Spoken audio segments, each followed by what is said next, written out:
Bonjour à tous et bienvenue pour un nouveau rendez-vous de notre magazine Nazareth consacré à la spiritualité de la Sainte Famille à l'école du Vénérable Père Jean Berthier.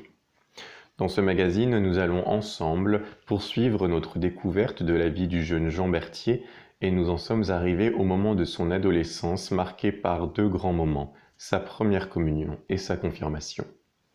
Dans la rubrique de la famille aujourd'hui, je vous propose de réfléchir à la manière de vivre ce temps du carême en famille et pour cela, nous nous aiderons du site aletheia.org.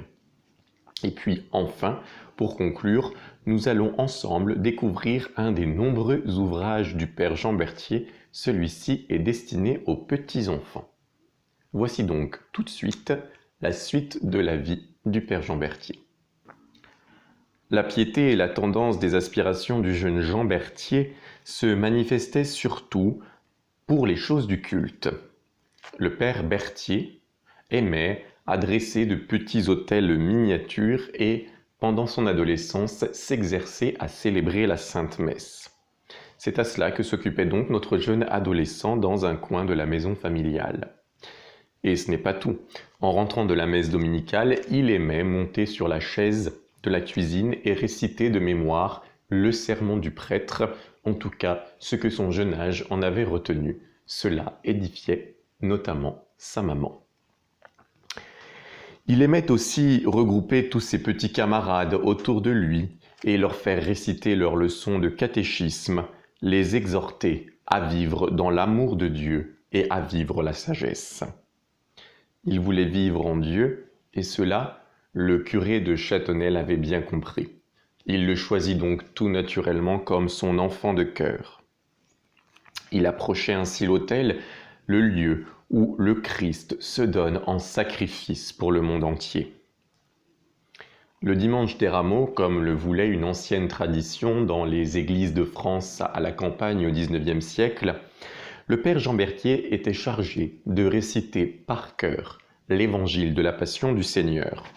Et comme son esprit retenait facilement les Saintes Écritures, dès l'âge de 8 ans, le curé de Châtenay lui confia également la mission, à la messe dominicale, de réciter l'évangile du jour.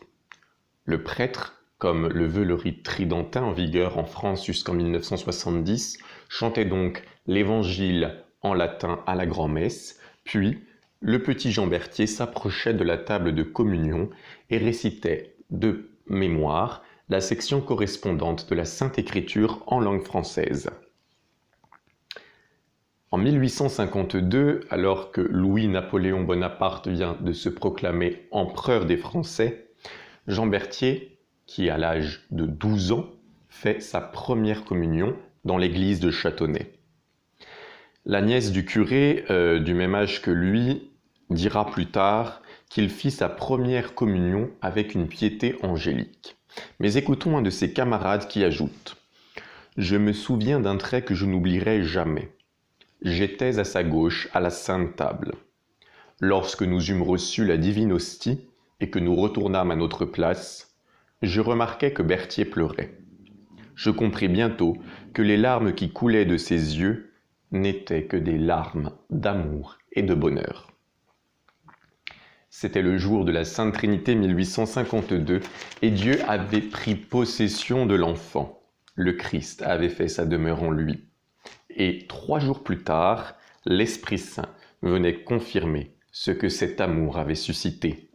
En recevant le sacrement de la confirmation, le petit Jean Berthier, ou plutôt le jeune Jean Berthier puisqu'il a 12 ans, devenait soldat du Christ. Et c'était là la première étape de sa future vie religieuse et apostolique que nous poursuivrons ensemble dans notre prochain rendez-vous. Je vous propose à présent de regarder la manière de vivre le carême en famille avec quelques petites idées si vous n'en avez pas encore. Et pour cela, nous allons nous aider du site aletheia.org. Alors, profitons de ces 40 jours de marche dans le désert qui vont nous conduire jusqu'à Pâques et la résurrection du Christ pour nous arrêter un instant. Comment vivre un carême en famille ? Ce temps de marche vers Pâques est souvent caractérisé par la fameuse règle des 3 P, la prière, la pénitence et le partage. Et c'est sur chacun de ces 3 points que je vais m'arrêter aujourd'hui. Et pour cela, je vais m'aider, comme je vous le disais, du site aletheia.org qui propose 10 exemples pour vivre le carême en famille. Je n'en ai retenu que 3, mais je vous invite à vous rendre sur leur site internet dont je vous donnerai l'adresse tout à l'heure pour voir les suggestions. Le premier P, le P de prière, et c'est certainement un point primordial d'un bon carême, c'est de renforcer, d'intensifier notre prière en famille, voire de l'instaurer pour ceux qui ne la pratiqueraient pas encore. Après s'être mis d'accord sur le temps le plus favorable pour cela, il reste à savoir comment s'y prendre. Eh bien, tout dépend de vos habitudes, tout dépend de vos inclinations et de vos préférences spirituelles, de vos sensibilités religieuses. Vous pourrez par exemple chanter des chants que vous connaissez ou bien profiter pour apprendre un chant de carême qui servirait de fil rouge pour vos prières. Vous pouvez louer, vous pouvez écouter la parole de Dieu. Aujourd'hui, dans le commerce, toutes sortes d'éditions mettent à votre disposition des livres pour vivre ce temps de carême du mieux possible. Et puis comme dans les monastères, vous pouvez profiter de ce temps de prière du soir pour vous demander pardon mutuellement pour les fautes commises les uns contre les autres dans la journée.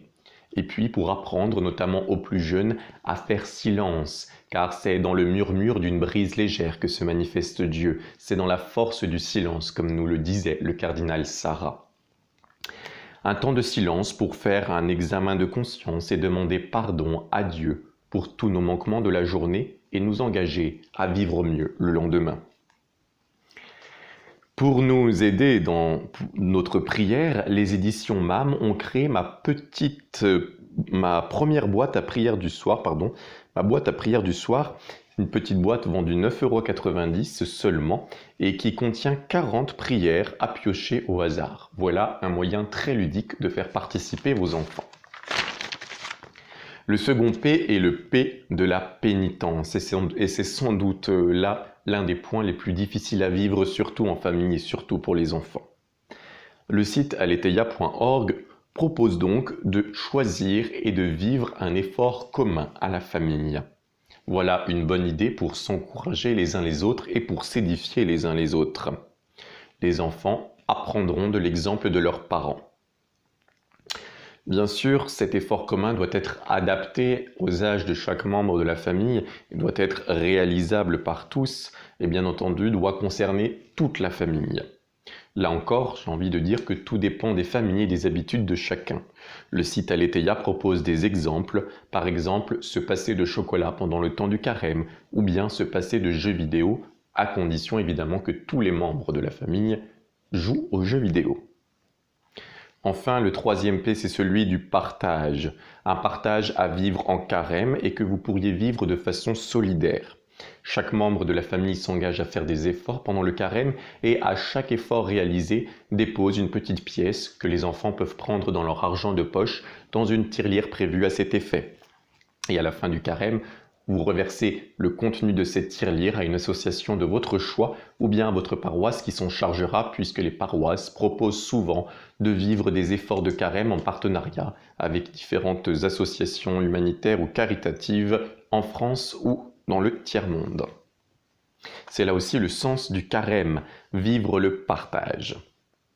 Je vous le rappelle, vous pouvez retrouver toutes sortes d'idées pour vivre un carême en famille sur le site internet dont l'adresse s'affiche en dessous de moi, le site aletheia.org, mais également sur le site de l'Église catholique en France, dont voici le site internet. En vivant un carême en famille, nous pourrons apprendre à nos enfants à nous vaincre nous-mêmes. Et c'est pour cela que j'aimerais terminer avec ces paroles de saint François d'Assise. Au-dessus de toutes les grâces et dons de l'Esprit Saint que le Christ accorde à ses amis, il y a celui de se vaincre soi-même et de supporter volontiers pour l'amour du Christ les peines, les injures, les oppositions et les incommodités. C'est pourquoi l'apôtre dit « Je ne veux point me glorifier, si ce n'est dans la croix de notre Seigneur Jésus-Christ ». Voici à présent la dernière rubrique de notre magazine. Ce mois-ci, au lieu de lire des extraits du Père Jean Berthier, je vous propose de commencer à découvrir sa riche bibliothèque puisque le père Berthier est l'auteur d'une trentaine d'ouvrages principalement destinés à la famille ou consacrés au sacerdoce et aux vocations missionnaires. Aujourd'hui, nous allons découvrir ensemble un livre qui s'intitule « Le livre des petits-enfants », un ouvrage de 200 pages contenant de nombreux traits historiques qui commente une doctrine chrétienne à la portée des enfants de 6 à 7 ans. Dans une suite de 94 paragraphes, le père Berthier y développe les principaux articles de notre foi catholique. Et comme l'intelligence des enfants est incapable de grandes réflexions ou de longs raisonnements, il met à leur portée, avec clarté et simplicité, la vie de notre Seigneur et les exemples des saints.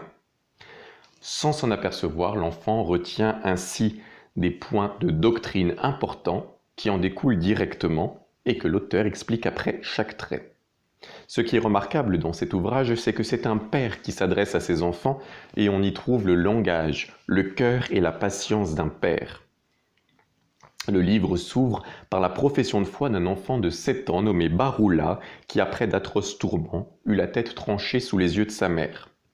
Pour toute réponse aux caresses et aux menaces du juge païen qui voulait le faire renier sa foi, l'héroïque enfant répond par la récitation du credo, ajoutant que pour conserver cette foi, il est prêt à mourir. Passant de là au motif qui nous oblige de croire, il en fait la base de tout ce qui doit suivre. Vous me croyez, conclut-il, parce que vous savez qu'un vieux missionnaire ne trompe pas les enfants. À plus forte raison, vous devez croire Dieu, dont la science et la vérité sont infinies.